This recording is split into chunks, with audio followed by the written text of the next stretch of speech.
Denis Villeneuve. My God.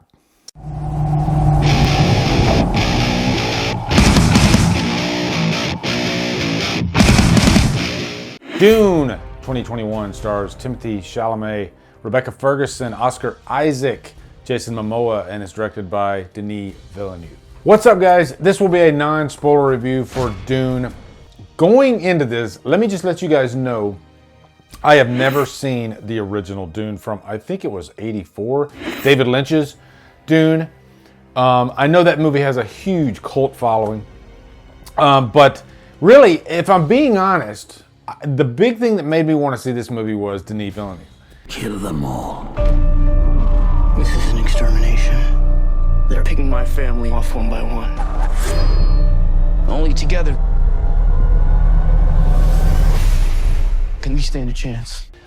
He is one of my favorite directors working today, and he's very versatile too. You know, he doesn't do just these big, epic films. He's done smaller stuff like Prisoners, but he knows how to handle emotion and drama, as well as all the big epic stuff that looks like it's, you know, billions and billions of dollars on the screen. Like Blade Runner 2049, which is one of my all-time favorite films. Like that. That's how you do a freaking sequel. But I will say I was excited for this movie outside of Denis because of the world building, and you know, I love science fiction. This is a big science fiction epic in the vein of, like, you know, like you can compare this to like Star Wars, really, Lord of the Rings. And the story itself here with this character Paul, played by Timothée Chalamet, who is mesmerizing in this movie, by the way. This is the first thing I've ever seen him in, but he was wonderful in this movie. You can't help but compare this character to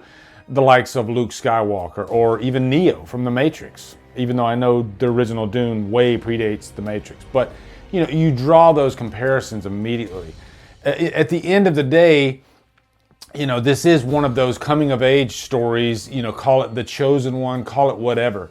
And, you know, it's just a different way of telling that story, because I think that is one of the most popular stories too, The Chosen One. You know, you could like steer this stuff all the way back to the Bible. You could make comparisons to Jesus. You know, I'm not going to do that, but yeah, you could totally go there with movies like this. But anyway, let me sort of give you a quick plot synopsis, because this is a big world, you know?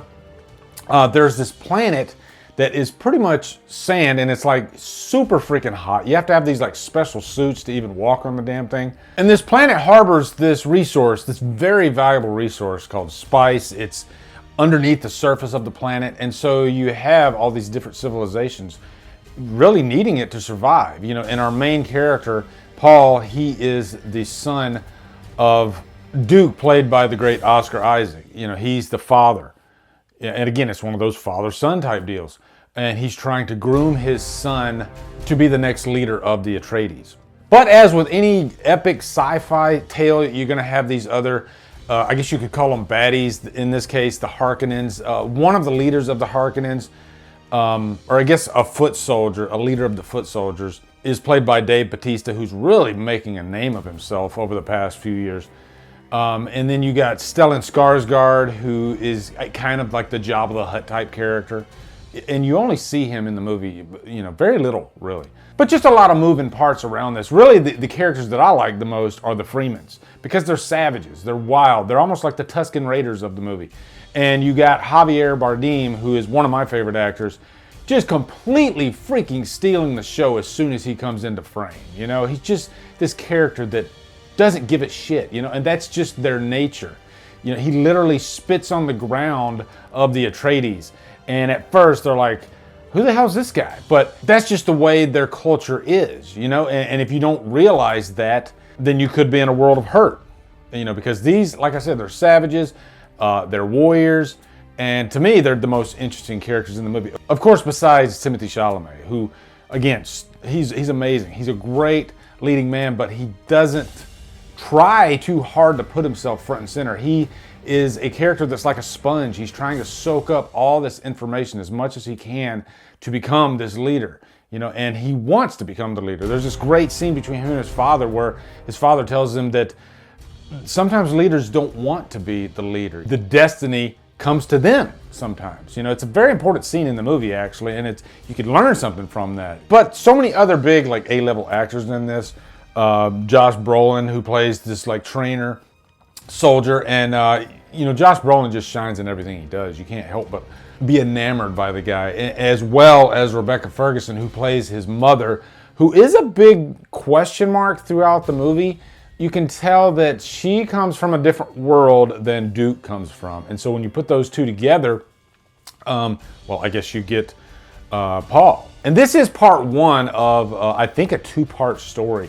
And not to spoil anything, but let's just say, yeah, they definitely leave it open for the second part, which I definitely hope we get. Now, the big thing I love about this is Denis Villeneuve's direction, and he's perfect for a movie of this size, this scope. Every frame in this movie feels massive, even if it's a wide shot.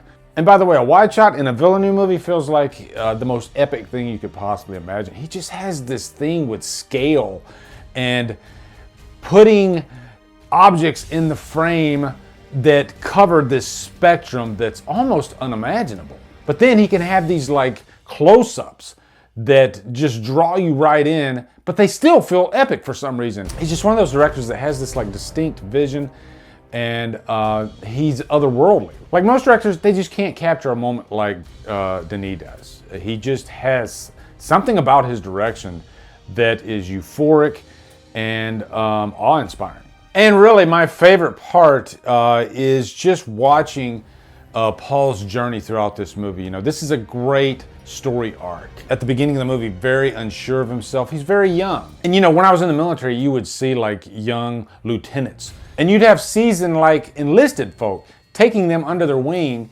Even though these guys are like going to be above them, they still have to respect the experience that these seasoned soldiers have. Jason Momoa plays this character Duncan, who fits into that mold perfectly. You know, even though Duncan falls under Paul in the ranks, Paul completely respects Duncan, you know, and he learns from him. And those are like the best leaders. You know, the beginning of their journey, they're not full of themselves, and they're trying to just soak up as much information as they possibly can to be the best leader that they possibly can. Now, if I had to like mention any cons about this movie, it is long. It's 2.5 hours long. Denis tells his story in the way he wants to tell his story. He takes his time. He focuses deep on the characters. To me, that's not a con. That's great. By the end of this movie, I knew who every character was, but I can see how some people might watch this movie and at the end feel like they might be bored by it.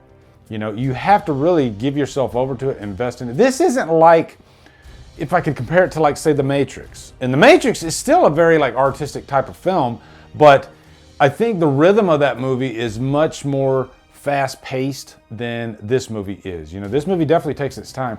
Yeah, there are villains in this movie, but I don't think they are as much the focal point like, say, a Darth Vader would be in a Star Wars movie, you know? You automatically are honed right in on that villain, you know, and you're just like enamored with him. To me, this is more about the journey, about the character Paul, and you're just really focused on him for most of the time. And all the other characters are just there to kind of guide him, be it good or bad. And I do think this is a movie that requires repeat viewings, because I feel like when I watch this movie again, I'm going to, I guess like Paul, soak up more information about it, you know, because it's a big world.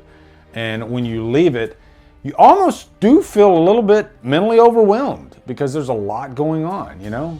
But highly recommend it for sure. Definitely giving it a purchase worthy. I would imagine eventually down the line, it might get trapped on an island, but yeah, can't recommend Dune enough. So definitely check it out. Let me know your thoughts in the comments. Also, be sure to come over to Killer Flicks, where we talk horror all day and every day on Fridays. We do Free for Fridays. Follow me at Drumdums on my socials. Support me on Patreon. Buy me a coffee. Anyway, guys, thank you so much for watching. Have a great day. Drumdum out.